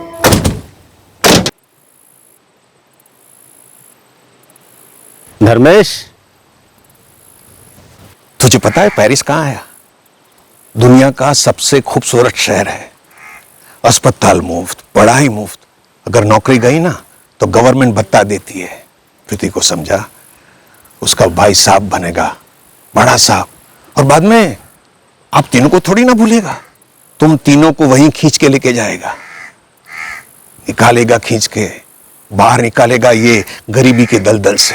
प्रीति रिश्ते से तो हर्ष की बहन है, लेकिन उसका जो दिल है ना वो माँ का है, और अगर उसका दिल नहीं मानता तो नहीं मानता साहब। औरतों का दिल नरम ही होता है, पर तू दिमाग से काम ले, आगे की सोच। तेरे भी बच्चे होंगे ना जल्दी? जल्दी तो नहीं होंगे साहब। क्यों? क्योंकि जब हमारी शादी हुई थी तो प्रीति की सिर्फ एक शर्त थी साहब, कि जब तक डिंपल और हर्ष बड़े नहीं हो जाते वही हमारे बच्चे हैं। एक बार वो बड़े हो जाए, जिम्मेदार हो जाए, फिर ही हम हमारे बच्चे करेंगे। इससे बढ़िया मौका कहां मिलेगा? अगर हर्ष पेरिस चला गया स्वाति जी के पास तो तुम्हारी आधी जिम्मेदारी खत्म हो जाएगी। देख धर्मेश, ऐसा मौका लाखों में से एक को नहीं मिलता, और ये ठुकराने के बाद नसीब को दोष मत देना गरीबी के लिए। देख हर्ष बेटा, तेरे जीजा जी कह रहे कि प्रीति दिल से नहीं दिमाग से सोच। दिल तो बिल्कुल नहीं कर रहा है कि तुझे भेजूं, लेकिन बेटा तेरे जीजा जी सही कह रहे हैं। तू एक बार वहां पे चला गया ना पेरिस, तो तेरी पूरी जिंदगी बदल जाएगी। तुझे अच्छा पढ़ने को मिलेगा, अच्छा खाने को मिलेगा, सब अच्छा होगा तेरे लिए। मुझे तुम्हारे साथ, डिंपल के साथ और जीजा जी के साथ रहना ज्यादा पसंद है। तो तू हमारे लिए अपनी अच्छी किस्मत छोड़ देगा? मैंने कहा ना, मैं कहीं नहीं जाऊंगा। दीदी मत भेजो ना हर्ष भैया को। देख डिंपल, तेरे जीजा जी और मेरे पास कुछ नहीं है तुम दोनों को देने के लिए। दीदी मुझे कुछ नहीं चाहिए, मुझे हर्ष भैया यही चाहिए, मत भेजो उसे। देखो तुम दोनों नाटक करना बंद कर दो। हाँ, अगर मैं और तेरे जीजा जी तुम दोनों के भले के लिए नहीं सोचेंगे तो और कौन सोचेगा?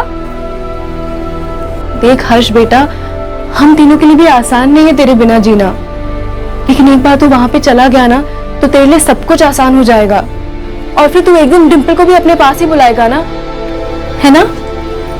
लेकिन वो तो अभी भी अपने पास ही है ना, मत भेजो उसे। डिंपल, तू नहीं चाहती कि तेरा भाई बड़ा आदमी बने, बड़ा अफसर बने? अरे गाड़ियों में घूमेगा ये वहां पे, और फिर एक दिन तेरा भाई अपनी प्यारी सी डिंपल को भी लेके जाएगा ना अपने साथ। क्यों हर्ष? नहीं, मैं भाई को कहीं नहीं जाने दूंगी। देख बेटा, डिंपल छोटी है, उसे समझ में नहीं आ रहा है कि ये मौका कितना बड़ा है तेरे लिए, लेकिन बेटा तू तो समझदार है ना, तुझे पता है ना कि मैं तेरे भले के लिए बोल रही हूँ। बेटा मान लेना मेरी बात।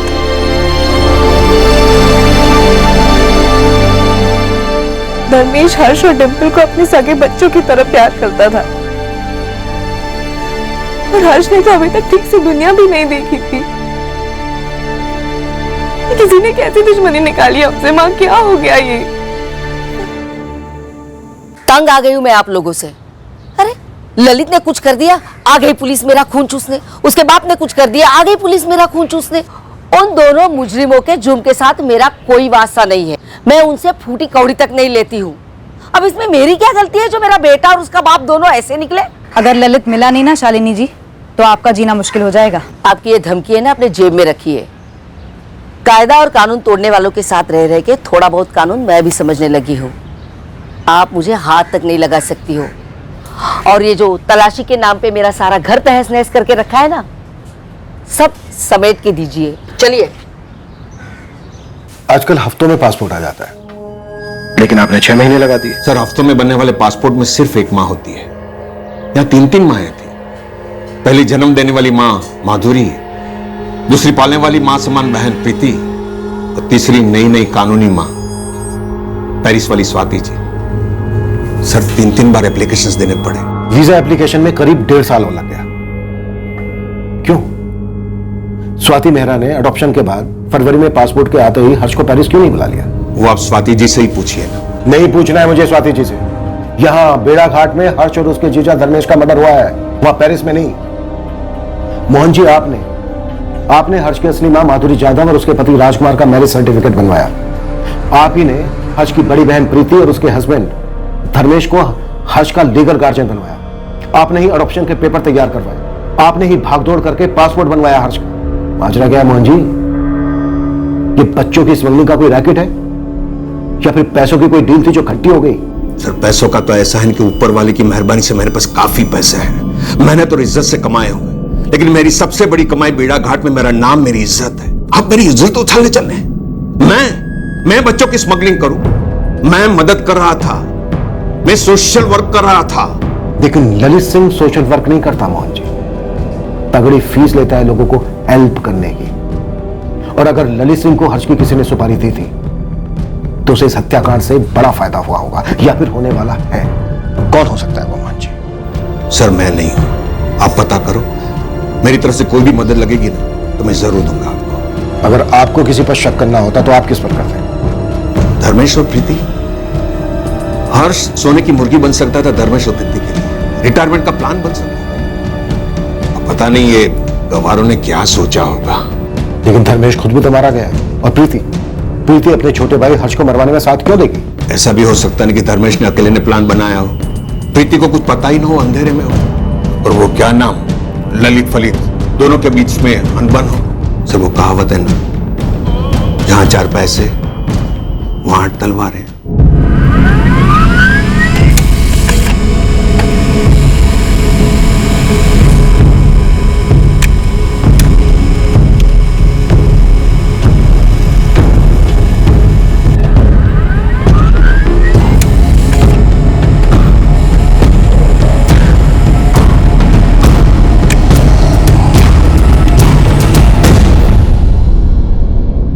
आप लोगों से कुछ नहीं छुपाया पापा।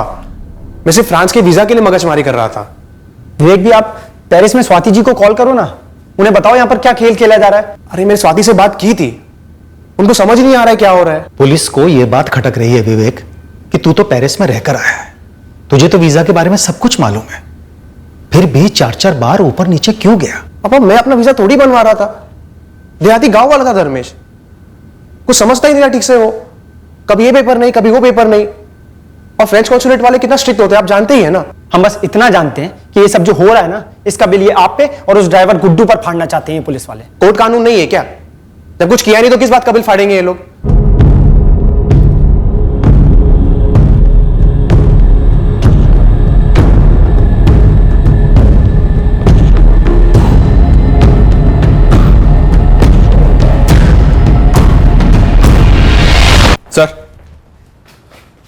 सर इस धर्मेश के कॉल रिकॉर्ड्स में किसी भी तरह की प्लानिंग की कोई हिंट तक नहीं है। प्रीति, माधुरी और माधुरी का पति राजकुमार, सबके फोन रिकॉर्ड्स क्लीन है सर। फिर किसने की इस कांड की प्लानिंग? सर मोहन रावत के इस वाले नंबर के कॉल रिकॉर्ड्स में तो कुछ भी शक करने जैसा नहीं है। अब इनके पास कोई दूसरा नंबर है या नहीं ये फिलहाल हमें पता नहीं है।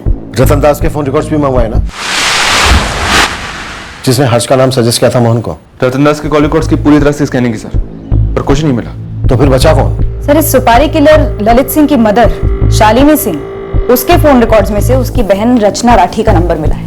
ये देखिए सर, यहीं जबलपुर में रहती है, इसके घर के बाहर भी एक टीम तैनात कर दी है। हो सकता है ललित सिंह इसके घर छुपने आए। इस केस से जुड़े सारे सस्पेक्ट हैं हमारे पास, लेकिन कहीं से कोई एंगल बन नहीं रहा है।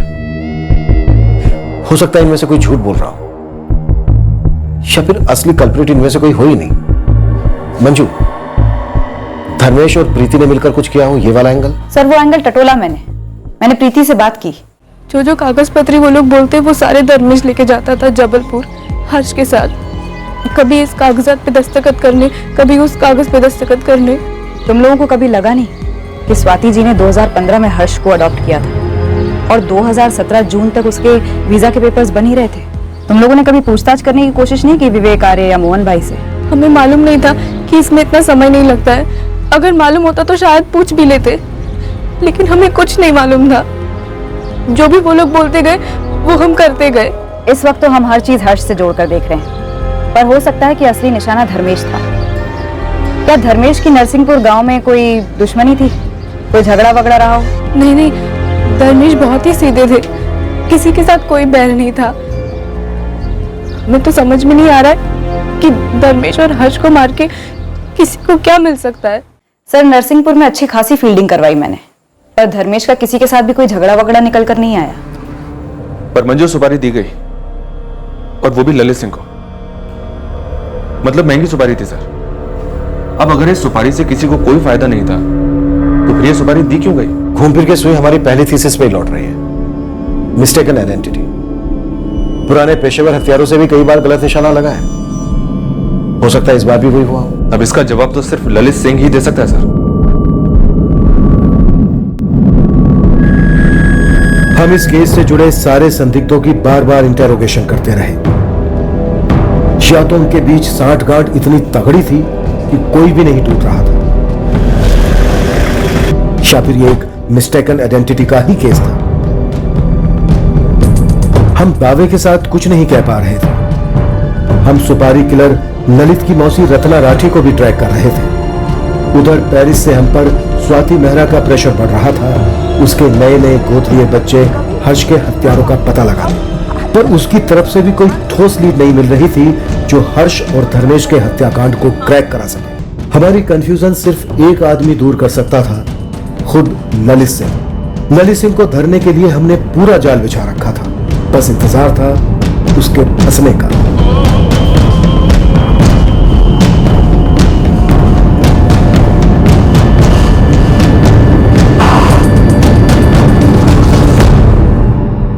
पर सुपारी किलर ललित सिंह के हाथ लगने से पहले हमें इस केस का पहला ब्रेक थ्रू मिल गया। इस खूंखार शतरंज की बिसात पर का एक मोहरा आखिरकार फिसल गया। सर, गाड़ी का ड्राइवर गुड्डू टूट गया है, बोलता है बोलेगा। देर से पर दुरुस्त, देखते हैं कितना बोलता है।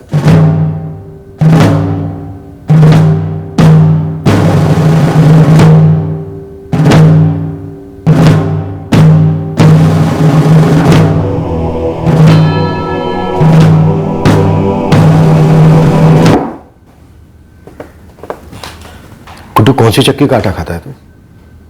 इतने दिन भोला भाला बना रहा, ना बातों से टूटा ना लातों से। मैं पैसों के लालच में आ गया था। मैं बहुत छोटा आदमी। लालच किसने दिया तुझे? शुरुआत से बोल। बोल। साहब, वो हर्ष को मारने की 2 बार पहले भी कोशिश की। किसने कोशिश की थी? सुपारी किलर ललित सिंह ने? वो तो नहीं पता साहब, पर वही 2 लोग बाइक पर सवार थे। सब एक बार 23 मई को और एक बार 2 जून को, जब हम जबलपुर से लौट रहे थे नरसिंहपुर की तरफ हर्ष और धर्मेश भाई को छोड़ने के लिए। उसी स्पॉट पर कोशिश हुई थी? नहीं साहब, वो शाहपुरा के टर्निंग से पहले 23 मई को।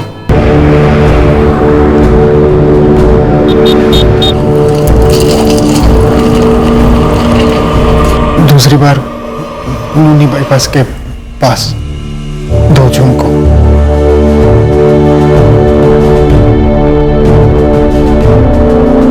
गाड़ी किसके कहने पर रोकी गुड्डू? पहले से बताया गया था कि वहां रुकना है, पेशाब के बाद। किसने बताया था पहले से? विवेक भाई ने।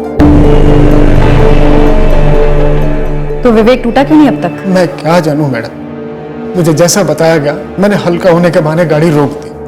फिर विवेक भाई बाद में बोले नहीं यहाँ नहीं है, अभी नहीं है। पूरी स्टोरी सुना गुड्डू। कब से प्लानिंग चल रही थी? हमारी ट्रेवल एजेंसी की सारी गाड़ियां वो विवेक भाई के पापा मनप्रीत सिंह जी की गैराज में सर्विस होने के लिए ही जाती। गुड्डू, नरसिंहपुर से जबलपुर आना है और रिटर्न नरसिंहपुर जाना है। अरे जब बोलो विवेक भाई, काम है, गाड़ी तो चलानी है। सिर्फ गाड़ी नहीं चलानी, बहुत बड़ा मौका है तगड़ा माल कमाने का, और मेरे साथ पार्टनरशिप का। कैसी पार्टनरशिप है भैया? 1 लाख मिलेंगे तुम्हें। 1 लाख? आराम से करना क्या मुझे? गाड़ी रोकना है जहाँ मैं बोलूँगा। हाँ लेकिन कहाँ, क्यों? ऐसी जगह जो सुनसान हो, हल्का होने के बहाने गाड़ी रुकाना है। हाँ वो तो ठीक है, लेकिन आपने बताया नहीं विवेक भैया। कोई झंझट का काम तो नहीं है ना? ठीक से करोगे तो कोई गड़बड़ नहीं होगी। तुम्हें तुम्हारे 1 लाख तुरंत कैश में मिल जाएंगे। बस इतना है कि इसके बाद तुम्हारा और मेरा कोई लेना देना नहीं होगा। इतना तो मुझे समझ में आ गया था कि मामला बच्चे को लेकर ही। मैं सच कहता हूं मालिक, कत्ल होने वाला है, मुझे इसकी भनक तक नहीं थी। विवेक किसके कहने पर कर रहा था ये? और क्यों कर रहा था? मुझे कुछ नहीं पता मालिक। पूरी स्टोरी उल्टी कर। झूठी उल्टी की तो खून की उल्टी करेगा विवेक आर्या। सर मैं फंस गया था सर। अब फंस जाएगा, यही खोद के काट देंगे। स्टोरी बोल, स्टोरी, अपना टुकड़ा नहीं। सर ये स्टोरी पेरिस में शुरू हुई थी। स्टोरी का विलेन कौन है? स्वाति? सनी? या दोनों? सर सनी ने शर्त रखी थी कि अगर पेरिस लौटना है, जॉब चाहिए, वर्क वीजा चाहिए, तो उसका एक काम करना होगा। तुझे यहाँ पेरिस परमानेंट रेजिडेंसी दिलाने का फुल प्रूफ प्लान है मेरे पास, और कॉन्टेक्ट भी। बस तुझे एक काम करना है, सिंपल सा काम है, तेरे लिए बाएं हाथ का खेल है, आराम से कर ले। यार सनी, कुछ भी कर दूंगा। तू मुझे पहले ये बता कि तुझे ये वर्क परमिट और परमानेंट रेजिडेंसी कैसे मिल रही है? अचानक से कॉन्टैक्ट कहां से मिल गया? देख विवेक, बात अपने तक ही रखना, कॉन्फिडेंशियल है, इसलिए सिर्फ तेरे को ही बता रहा हूँ। मैंने यहाँ पे परमानेंट रेजिडेंसी के लिए स्वाति के साथ कॉन्ट्रैक्ट मैरिज कर ली है। तेरे लिए भी एक लड़की ढूंढी है, फुल प्रूफ तरीका। तू भी मेरी तरह दामाद बन जा पेरिस का, ऐश करेंगे। बस उसके लिए तुझे यहाँ पे टूरिस्ट वीजा पे आना होगा। क्या? अबे तूने मुझे पहले क्यों नहीं बताया ये? अब बता रहा हूँ ना, लेकिन इसके बदले तुझे मेरा एक काम करना होगा। बोल ना, सुन रहा हूँ। काम क्या है? एक मर्डर करना। क्या मजाक कर रहा है यार? एक तो पहले ही वर्क परमिट को लेकर ओवर एक्साइटेड हो रहा हूँ। बोल ना, काम क्या है? मजाक नहीं कर रहा हूँ विवेक, एक मर्डर करना है। इनफैक्ट तुझे नहीं करना है, सिर्फ करवाना है। किसका मर्डर और क्यों? एक बच्चे का मर्डर। इस काम के 6 लाख अलग से दूंगा। अब बोल। यार तुम मर्डर ऐसे बोल रहे जैसे खेत की मूली काट लाना हो। इनफैक्ट उससे भी आसान, तुझे काटना नहीं है, सिर्फ खेत में से मूली कटवानी है, वो भी छोटी वाली। और तूने हर्ष की सुपारी ललित सिंह को दी? जी सर। और ये ललित सिंह तुझे किसने दिया? कैलाश ने। कैलाश? कौन कैलाश?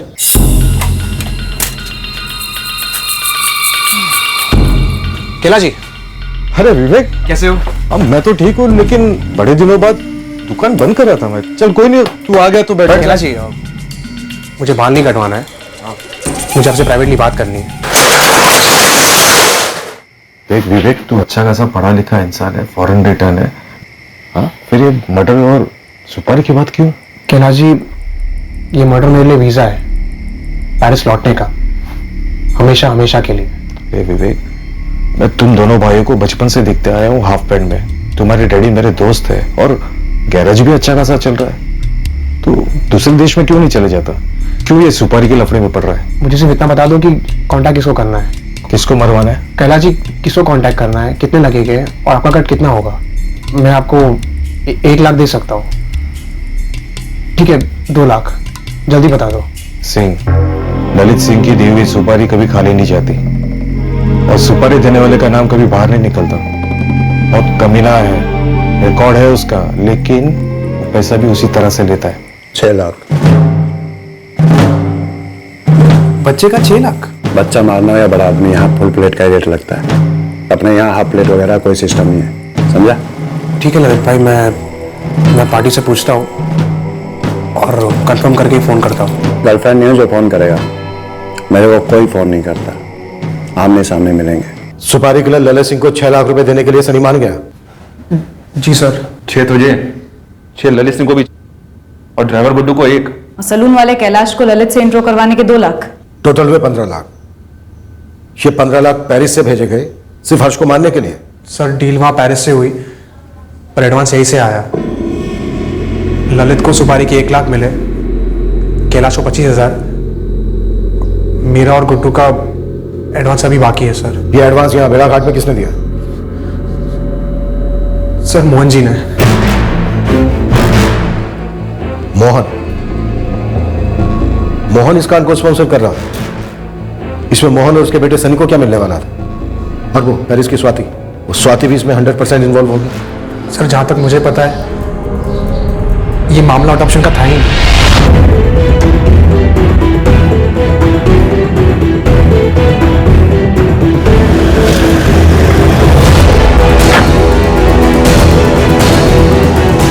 मैडम, लेकिन मुझे नहीं मालूम था कि विवेक किसका मर्डर करने वाला है। मालूम होता तो तू क्या करता? चिल्ड्रंस डिस्काउंट दिलवाता, 2 मर्डर का पैकेज डील करवाता, एक पे एक फ्री। यहाँ पर मंडल का चेयरमैन हूं मैं, मेरी इज्जत है यहाँ पर। तो हम देंगे ना इज्जत आपको। पहले आपको चेयर पर बिठाएंगे, फिर आपकी खाल उतारेंगे। ले चलन। आप मेरी बात सुनिए सर। सर मैं क्या बता रहा हूँ सर, मेरी बात सुनिए सर। ये जो 2 अटेम्प्ट हुए थे 23 मई और 2 जून को, जी सर। कैंसिल क्यों हुए? पहले से सनी ने फोन किया था कैंसिल करवाने। ए विवेक, क्या कर रहा है तू? हाँ, क्या कर रहे हैं? पहले शाहपुरा और अब ये साला नोनी। क्या कर रहे हैं बेवकूफी? ललित और उसका जोड़ीदार विपुल वेट कर रहे हैं, आराम से काम हो जाएगा। देखो समझ में नहीं आती है, बोला था ना बेड़ा घाट पे जगह चुनने को, कहीं और क्यों चुनी? वो इलाका मेरे पापा का है, सब कुछ संभाले तो वहां पे। तो अभी हम लोग बस लोकेशन पर पहुंचने ही वाले हैं यार, और दोनों वेट कर रहे हैं। करने दे वेट, तू कैंसिल कर। नोनी में काम करेगा साला इडियट। कैंसिल करो, तुरंत कोई दूसरी डेट फिक्स कर। ओ भाई सुन मेरी बात, मैंने 2 बार जगह और टाइम चुनी, तूने हक दिया, कैंसिल कर दिया। 2 बार फेल होने का अपना कभी स्टाइल नहीं रहा, तीसरी बार फाइनल होगा। जगह चुन तो, टाइम चुन तो, हम लोग बच्चे को उठा ले जाएंगे और काम कर देंगे, समझा? ठीक है ललित भाई, मैं फिर से हर्ष और उसके जीजा को एक जगह पे बुलवाता हूँ और कुछ प्लान बनाता हूँ। तो ये वीजा का चक्कर हर्ष के मर्डर के लिए नेट प्रैक्टिस था। ऐसे ही घुमा रहे थे हर्ष और उसके जीजा धर्मेश को, और वो बेचारा जैसे जैसे उससे बोला जा रहा था किए जा रहा था। सर ये पूरा आइडिया, पूरा प्लान मोहन जी ने बनाया था sir. Sir, Mohan ji settlement करना चाहते हैं। बड़ा अच्छा ऑफर दे रहे हैं चेयरमैन मोहन रावत, सुन लेते हैं सर।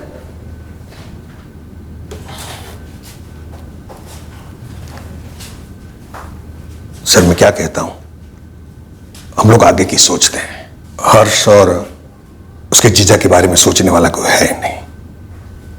हम यहां हैं, आप लोग यहां पर हैं, और जो असली खिलाड़ी वो पेरिस में, जिसको आपको छू नहीं सकते हैं। आप एक फिगर बोलो, चाहिए तो आप अंदर अंदर डिस्कशन कर लो ना, लेकिन एक दिल खुल के फिगर बोलो, जो मैं दिल खुल के दे सकूंगा। एक 10 साल के बच्चे की तड़ियां बाहर निकलवाने वाला दिल की बात कर रहा है। ये अडॉप्शन किस लिए था? नाटक था कोई, है ना? मेरे बेटे सनी और स्वाति जी ने मिलकर ये प्लानिंग बनाई थी सर। और यहां पर सारी सेटिंग तूने की? नहीं सर। तेरा वो दोस्त रतन दास श्रॉफ, वो भी शामिल था इस साजिश में? नहीं सर, उसने तो सिर्फ पहचान करवाई धर्मेश और प्रीति के साथ। 24 जून को हर्ष की मौत की खबर जब पेरिस गई होगी तो वहां पर खूब खुशी का माहौल हुआ होगा, है ना? हुआ होगा। धर्मेश बीच में आ गया,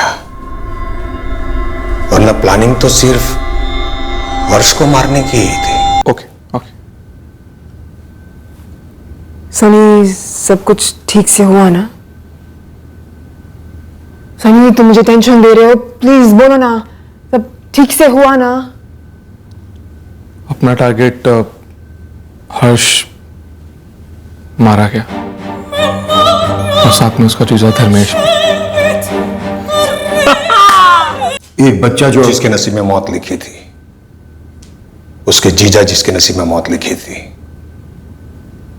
लेकिन आपके नसीब में 10 लाख है। सबके नसीब में 10-10 लाख।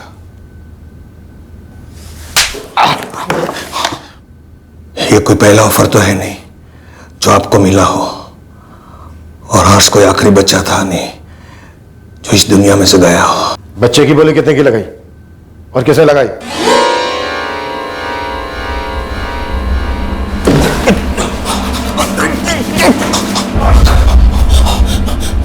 तो क्या? तो क्या? 2 करोड़। 2 करोड़ हर्ष का 2 करोड़ का इंश्योरेंस निकाला था सर। प्लानिंग इंश्योरेंस की थी साहब। इंश्योरेंस से मिलने वाले पैसों के हर्ष को गोद लेना सिर्फ एक जरिया था। प्लानिंग स्वाति जी और सनी ने की थी सर। मैंने सिर्फ मदद की थी। सेटल कर लो, किसी को कोई फर्क नहीं पड़ेगा सर। सर कैश ले लो और केस रफा दफा कर दो सर।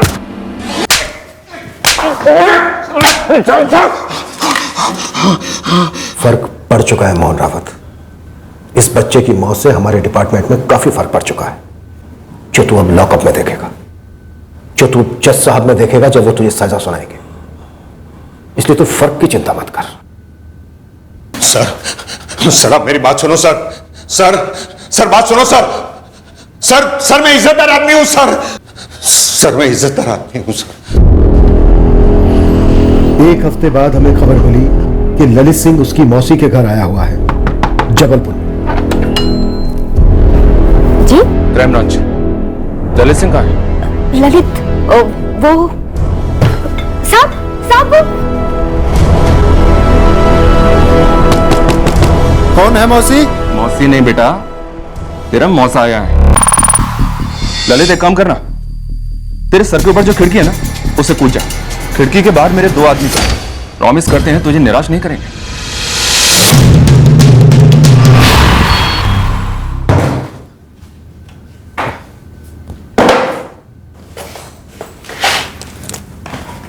बड़ी कलाकारी दिखाई उस बच्चे और उसके जीजा पर। सारी अतड़ियां बाहर। क्या चाकू घुमाया है, और हमें भी घुमाया। सुपारी तो सिर्फ बच्चे के लिए था साहब, तो उसका जीजा फीजा जो भी है वो तो बेकार में हीरो बन रहा था। अपने जोड़ीदार का नंबर दे दे, उसे भी मंगवा लेते हैं, तेरी कंपनी भी हो जाएगी। ठीक है, बताता हूँ ना साहब, लेकिन वो मेरी बेल मत रुकने देना। मेरा वकील मिलेगा आपको। तेरे वकील साहब को क्यों तकलीफ दें? तेरी बेल हम ही करवा देंगे यहीं पर, इसी लॉकअप में। उसके बाद तू अंदर रहे या बाहर, क्या फर्क पड़ता है? 6 दिन, पूरे 6 दिन वो बच्चा और उसके जीजा आईसीयू में तड़पे हैं। अब तो जिंदगी भर तड़पेगा। सर हर्ष मोरे के इंश्योरेंस पेपर में कोई झोल नहीं है, मैं लेके आता हूँ, आप खुद देख लीजिएगा। कितनी किस्त भर दी गई है? मिस स्वाति मेहरा ने पहली किस्त अदा की है। और सर मैं आपसे कहना चाहूंगा, मैंने कुछ गलत नहीं किया है, सब कुछ कायदे से हुआ है। पेपर्स तो लेके आइए एजेंट साहब, हम इंश्योरेंस कंपनी से आपसे सबसे बात करेंगे, उसके बाद ही तय होगा। पेरिस लेके ही नहीं जाने वाले थे। नहीं प्रीति, उन्होंने तुम लोगों को ढाल बनाया, खास करके हर्ष को, जीवन बीमा के 2 करोड़ रुपए के लिए। और वो जो औरत है स्वाति मेहरा, उसका हर्ष को गोद लेने का कोई इरादा नहीं था। बीमा के पैसों के लिए मार दिया हर्ष को। क्यों मार डाला मेरे भाई को? धर्मेश की जान हर्ष को बचाने की कोशिश में गई, धर्मेश को मारने का कोई प्लान नहीं था।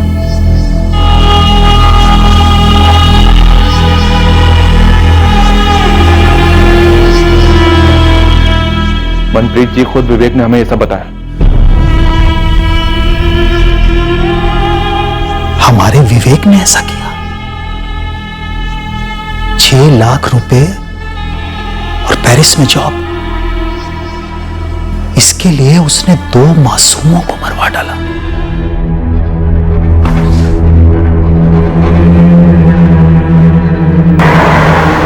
इंश्योरेंस क्यों करवाया? मतलब हर्ष के बेनिफिट के लिए करवाया। आफ्टर ऑल हर्ष को अडॉप्ट कर रही थी मैं। आप क्या बोल रहे हैं सर? आप ऐसा ये वाहियात एलिगेशन लगा भी कैसे रहे हैं कि मैंने इंश्योरेंस के पैसों के लिए अपने ही बेटे हर्ष को मरवाया? स्वाति मेहरा, गलतफहमी पाली तुमने और सनी ने भी कि फर्स्ट वर्ल्ड मुल्क में छुपकर बैठने की जगह मिल जाए तो इंडिया में तुम जो मर्जी जुर्म कर सकते हो, हम तुम तक कभी पहुंचेंगे नहीं। शट अप, बहुत सुन लिया मैंने। तुम्हारी ये स्वेट्स, ये एलिगेशन मुझ पर असर नहीं करती। ऑलराइट, धमकियां मत दो मुझे। ये धमकी नहीं है, ये अगले कुछ दिनों का फोरकास्ट है तुम दोनों को। मौसम बड़ा खराब होगा, इतना खराब कि तुम अपने अपार्टमेंट में छुपकर बैठो, पेरिस के किसी मॉल, होटल या गली में शरण लो। आंधी आएगी, आंधी, और वहां से तुम्हें उखाड़कर सीधे हमारे कोर्ट में फेंक कर जाएगी। तुम्हारे डैड ने कहा था कि वो सब कुछ मैनेज कर लेंगे, वो ये पुलिस उनकी मुट्ठी में। एकदम मुट्ठी छोटी पड़ गई है पापा की। ये सब उस इडियट साले विवेक की वजह से हुआ है। ये सच एन इडियट। तुम्हें लगता है कि वो यहाँ तक पहुंच पाएंगे? नो ना, फ्रांस के लॉज और इंडिया के लॉज। हाँ, आप नहीं पहुंचेंगे और पापा भी बेल पर बाहर निकल ही लेंगे।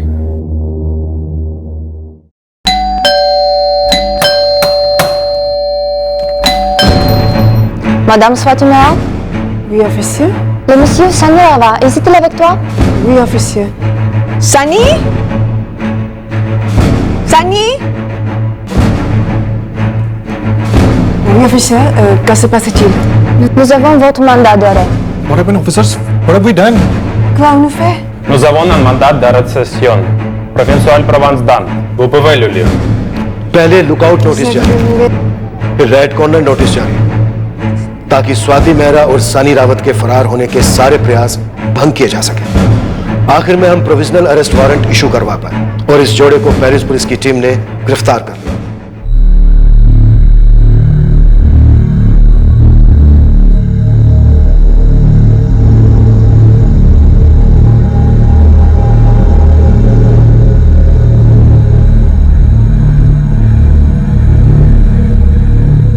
हम इस केस को आखिरी पड़ाव तक लेकर ही जाएंगे। हम स्वाति मेहरा और सनी रावत के फ्रांस से इंडिया एक्सट्राडिशन के लिए पूरा जोर दे रहे हैं। हमें उम्मीद है यह जल्द से जल्द होना चाहिए। हमने इस निहायत ही घटिया और भयंकर षड्यंत्र को सफल होने नहीं दिया। हम अपनी देखरेख में ऐसा कभी होने भी नहीं देंगे। क्रिमिनल्स जब जुर्मिस्तान के पासपोर्ट पर सफर करने निकलते हैं, उन सबको एक बात साफ पता होनी चाहिए कि इस पासपोर्ट पर एक ही वीजा लगता है, और वो है सजा का वीजा। इस पासपोर्ट और वीजा पर क्रिमिनल की हर उड़ान वाया लॉकअप, वाया अदालत, सीधे जेल को जाती है। मुजरिमों को यह समझ लेना चाहिए कि यह वन वे फ्लाइट है और रिटर्न फ्लाइट के लिए सालों का वेटिंग पीरियड होता है। जय हिंद। इस तरह के और भी एपिसोड देखने के लिए हमारे चैनल को सब्सक्राइब करें और बेल आइकन दबाना ना भूलें।